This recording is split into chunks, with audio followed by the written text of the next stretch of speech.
Hello friends, welcome to BPSC Darpan. आज हम study करेंगे बिहार के इतिहास से रिलेटेड कुछ इम्पोर्टेंट क्वेश्चंस के बारे में जो बीपीएससी में प्रीवियस ईयर में पूछे जा चुके हैं। इस सीरीज के कई वीडियो मैं पीछे ही अपलोड कर चुका हूं, जिसमें ज्योग्राफी, एग्रीकल्चर से रिलेटेड क्वेश्चंस सम्मिलित हैं। यदि आप उसे नहीं देखे हैं तो उन्हें ज़रूर देख लें। आज हम स्टडी करेंगे इतिहास के बारे में, हिस्ट्री के बारे में। तो यह सारे यहाँ पर वो जितने भी क्वेश्चंस मिलेंगे आपको, वो बिहार के इतिहास से रिलेटेड क्वेश्चंस हैं और प्रीवियस ईयर में बीपीएससी में पूछे जा चुके हैं। तो चलिए हम टाइम वेस्ट किए बगैर स्टार्ट करते हैं। फर्स्ट क्वेश्चन है, जैन धर्म के प्रवर्तक महावीर जी का मोक्ष स्थान कहाँ स्थित है? यह पावापुरी में स्थित है और यह पावापुरी बिहार में है। जैन धर्म के प्रवर्तक महावीर स्वामी का मोक्ष स्थान, जिसे निर्वाण भी कहा जाता है, पावापुरी में स्थित है। और पावापुरी जो है बिहार शरीफ से 8 किलोमीटर दक्षिण पूर्व में स्थित है और वह जैनियों का मुख्य तीर्थ स्थल है। पावापुरी बिहार के नालंदा से 25 किलोमीटर दूर पर स्थित है। भगवान महावीर ने 527 ईस्वी पूर्व अर्थात 72 वर्ष की आयु में बिहार के पावापुरी में कार्तिक कृष्ण अमावस्या को निर्वाण अर्थात मोक्ष की प्राप्ति किए थे।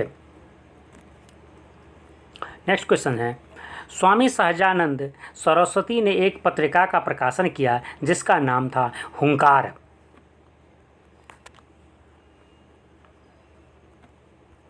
नेक्स्ट है, किसके प्रयत्नों से बिहार प्रांतीय कांग्रेस का दूसरा अधिवेशन हुआ? तो यह श्री दीप नारायण सिंह के जो प्रयत्नों से दूसरा कांग्रेस अधिवेशन बिहार में हुआ। हजारीबाग में बिहारी स्टूडेंट्स कॉन्फ्रेंस का 16वां अधिवेशन हुआ। यह 1921 ईस्वी में हुआ। पटना में 1913 में अनुशीलन समिति की एक शाखा की स्थापना किसने की? यह सचिंद्र नाथ सान्याल ने पटना में 1913 में एक अनुशीलन समिति की एक शाखा का स्थापना किया। 1922-23 में मुंगेर में किसान सभा का गठन किसने किया? तो देखिए, किसान सभा, इसका आंसर आपका अकॉर्डिंग टू क्वेश्चन आंसर आपका ई होगा, क्योंकि आगे आपको ऑप्शन देखेंगे।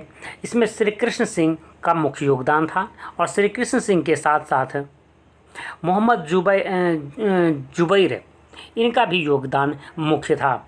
इसके वजह से ऑप्शन ई होगा आपका आंसर, एक से अधिक।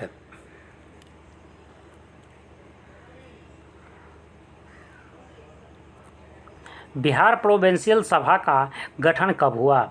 इसका गठन 1929 में हुआ है। 1929 में सोनपुर मेले के अवसर पर प्रांतीय सभा का स्थापना हुआ और इसके स्वामी सहजानंद इसके प्रथम अध्यक्ष बने। ठीक है, बिहार प्रोविंशियल सभा का। बिहार सोशलिस्ट पार्टी का गठन कब हुआ? इसका गठन हुआ 1931 में। देखिए, वर्ष 1931 में गंगा शरण सिंह, जयप्रकाश नारायण, फूलन प्रसाद वर्मा, अब्दुल बारी, राहुल संस्कृत्यानंद तथा अंबिका सिंह ने बिहार सोशलिस्ट पार्टी का स्थापना के लिए एक समूह बनाया। ठीक है, इसके बाद नीचे 1934 में पटना में आचार्य नरेंद्र देव की अध्यक्षता में बिहार सोशलिस्ट पार्टी का विधिवत स्थापना हुआ और इसके सचिव जयप्रकाश नारायण जी बने। तो यहाँ पर दूसरा क्वेश्चन है आपको, 1934 में बनी बिहार सोशलिस्ट पार्टी के सचिव थे, तो उसके सचिव थे जयप्रकाश नारायण। यहाँ पर देख चुके हैं कि 1934 में जो बिहार सोशलिस्ट पार्टी बनी थी, जो विधिवत उसकी स्थापना हुई थी, एक्चुअली यह 1931 में ही बनी थी। तो यहाँ पर क्वेश्चन 1934 इंडिकेट कर दिया गया है, इसलिए 1934 में जो विधिवत बिहार सोशलिस्ट पार्टी बनी थी उसके सचिव थे जयप्रकाश नारायण। बिहार में भारतीय संविधान सभा के सदस्य कौन थे? तो भारतीय संविधान सभा के बिहार से टोटल 36 सदस्य थे। याद रखेंगे, टोटल कितने सदस्य थे?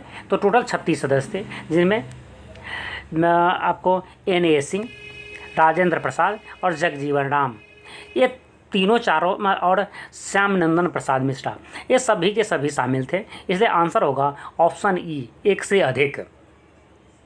ठीक है, और बिहार से और संविधान सभा से क्या ताल्लुक थे, ये उनके कुछ क्वेश्चंस जो मुख्य पॉइंट है उसको हम यहाँ पर डिस्कस कर लेते हैं। 9 दिसंबर 1946 को संविधान सभा का गठन हुआ, मतलब संविधान सभा की फर्स्ट बैठक ही 9 दिसंबर 1946 को हुआ। इससे पहले और इसमें पहले और जैसे संविधान सभा का जब गठन हुआ तो इसके पहले अस्थायी सदस्य, अस्थायी अध्यक्ष सच्चिदानंद सिन्हा को नियुक्त किए गए, चुने गए, जो बिहार से थे। फिर 11 दिसंबर 1946 को संविधान सभा की दूसरी बैठक हुई, जिसमें डॉक्टर राजेंद्र प्रसाद को संविधान सभा के पहले अस्थायी सदस्य चुने गए, वो भी बिहार से थे। बिहार से संविधान सभा के टोटल 36 सदस्य चुने गए, वो मैं पहले आपको बता चुका हूँ, जिनमें कुछ मुख्य लोगों के नाम हैं, जैसे अनुग्रह नारायण सिंह, AN सिंह, द्वारा राजेंद्र प्रसाद, जगजीवन राम, श्यामानंद सहाय, सच्चिदानंद सिन्हा इत्यादि प्रमुख थे। इन सब नाम को आपको स्पेशली याद रखना है क्योंकि बिहार से हैं और टोटल 36 लोग इसमें सम्मिलित थे। तो इस टाइप के जो क्वेश्चंस हो गए इसके आप आसानी से जवाब दे सकते हैं। देखिए 63वीं BPSC 2017 में इस क्वेश्चन को पूछा गया है। बिहार में 1937 में गठित प्रथम भारतीय मंत्रिमंडल का नेतृत्व किसने किया? तो यह मोहम्मद यूनुस ने प्रथम भारतीय मंत्रिमंडल का नेतृत्व किया था। यदि मोहम्मद यूनुस ना हो तो उसके जगह पर श्री कृष्ण सिंह हो तो उन्हें भी आप आंसर कर सकते हैं। अब क्यों कर सकते हैं उसके लिए नीचे देखते हैं। बिहार में 1937 में गठित प्रथम बिहार मंत्रिमंडल का नेतृत्व मोहम्मद यूनुस, जो 1 अप्रैल 1937 से 19 जुलाई 1937 तक के लिए किया। इसके बाद श्री कृष्ण सिंह मंत्रिमंडल के नेतृत्व किया, जो 20 जुलाई 1937 से 31 अक्टूबर 1939 तक के लिए किए हैं। राजेंद्र प्रसाद ने किसे पाकिस्तान का जन्मदाता माना है? तो राजेंद्र प्रसाद के अकॉर्डिंग पाकिस्तान का जन्मदाता लॉर्ड मिंटो थे। राजेंद्र प्रसाद ने पाकिस्तान के जन्मदाता लॉर्ड मिंटो को माना है क्योंकि सर्वप्रथम उसने भारतीय परिषद एक्ट 1919 के द्वारा मुसलमानों के लिए पृथक मताधिकार तथा पृथक निर्वाचन क्षेत्रों की स्थापना की। राजेंद्र प्रसाद के अनुसार भारत में सांप्रदायिक पृथक चुनाव इकाइयों और विशेष सुविधाओं के कारण बढ़ी। मतलब भारत, उसका कहना है कि भारत में जो सांप्रदायिकतावाद है वह जो है सब पृथक अलग से चुनाव क्षेत्र या अलग से कुछ सुविधा दे दी गई किसी एक वर्ग को, किसी एक धर्म को, जिसके वजह से यहाँ पर सांप्रदायिकतावाद ज़्यादा बढ़ी, सांप्रदायिकता बढ़ा और बाद में चलकर यही पाकिस्तान का रूप लिया। पृथक निर्वाचन इकाइयों से सांप्रदायिकता की भावना को बढ़ावा मिल रही है।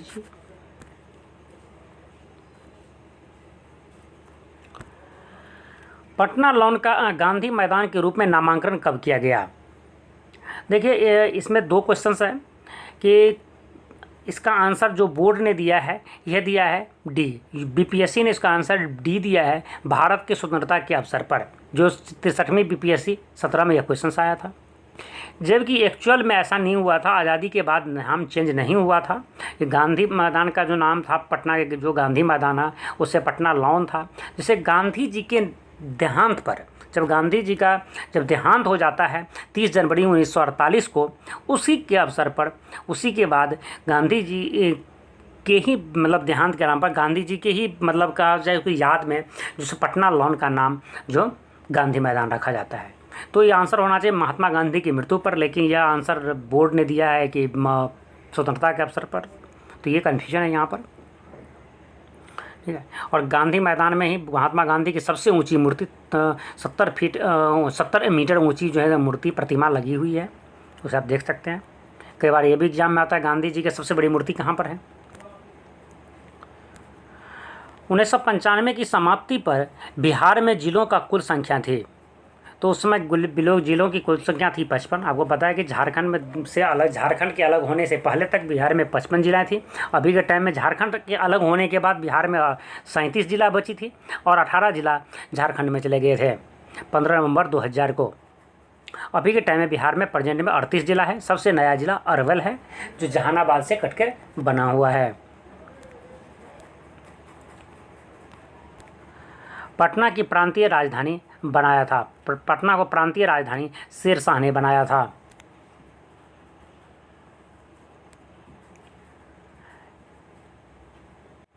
निम्नलिखित में से किस नगर में जापानियों ने विश्व शांति स्तूप वर्ल्ड पीस स्टैचू निर्माण कराया है? तो यह राजगीर में कराया है।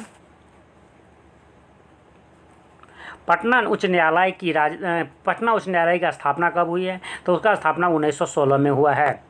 3 फरवरी 1916 को पटना हाईकोर्ट की स्थापना हुई है और पटना हाईकोर्ट में मुख्य न्यायाधीश सहित टोटल 30 जजों की संख्या है। 30 जज नियुक्त रहते हैं। और आप कमेंट्स करके मुझे बताएंगे सुप्रीम कोर्ट में मुख्य न्यायाधीश सहित कितने जज हो सकते हैं। बिरसा मुंडा के गुरु कौन थे? बिरसा मुंडा के गुरु आनंद पांडे थे। उस क्षेत्र की पहचान करें जहां संथालों ने 1856 में अपनी सरकार की घोषणा की थी। तो वह क्षेत्र थे भागलपुर राजमहल। ऑप्शन बी आपका आंसर होगा।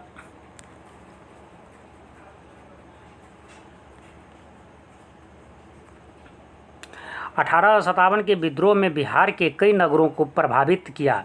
बिहार के विभिन्न नगरों में विद्रोह के विस्फोट का सही क्रम निम्नलिखित में से कौन करता था? तब इसका आंसर होगा आपको सबसे पहले बिहार रोहिणी में हुआ, फिर पटना में, फिर मुजफ्फरपुर, फिर जगदीशपुर में। तो एक चीज़ याद रखिएगा, यह 95 में 2000 ईस्वी से पहले, क्योंकि रोहिणी झारखंड में पड़ता है। तो फिर भी देख लेते हैं आप यहाँ पर रोहिणी में जो है, जो झारखंड में देवघर डिस्ट्रिक्ट में था, जो अभी के टाइम में प्रेजेंट में रोहिणी नामक जो है देवघर सब डिवीज़न में था। वहाँ 32वीं रेजिमेंट थी सेना की, जिसने 7 से 12 जून 1857 को संध्या में यहाँ पर विद्रोह किया। फिर 3 जुलाई को यह विद्रोह पटना में हुआ। उसके बाद 25 जुलाई को यह विद्रोह मुजफ्फरपुर में, और 27 जुलाई को कुंवर सिंह ने आरा जगदीशपुर में इसका विद्रोह अंग्रेज़ों के विरोध विद्रोह किए थे। बिहार के किस नेता ने महात्मा गांधी के साथ किसान आंदोलन का नेतृत्व किया? ये थे राजकुमार शुक्ल। राजकुमार शुक्ल के साथ गांधी जी कलकत्ता से 9 अप्रैल 1917 को प्रस्थान कर 10 अप्रैल को पटना पहुंचे। 15 अप्रैल से गांधी जी ने किसानों से मिलना प्रारंभ किया। उसके साथ राजकुमार शुक्ल, धरणीधर, मौनीराम आदि प्रमुख व्यक्ति शामिल थे, जो किसानों से मिल रहे थे और उसके आंदोलन से भी जुड़े रहे। बिहार के सुप्रसिद्ध संत सरफुद्दीन मनेरी का संबंध सूफियों के किस संप्रदाय से हैं? उसे फिरदौसी संप्रदाय से हैं। बिहार कांग्रेस सोशलिस्ट पार्टी का गठन हुआ 1934 में हुआ था।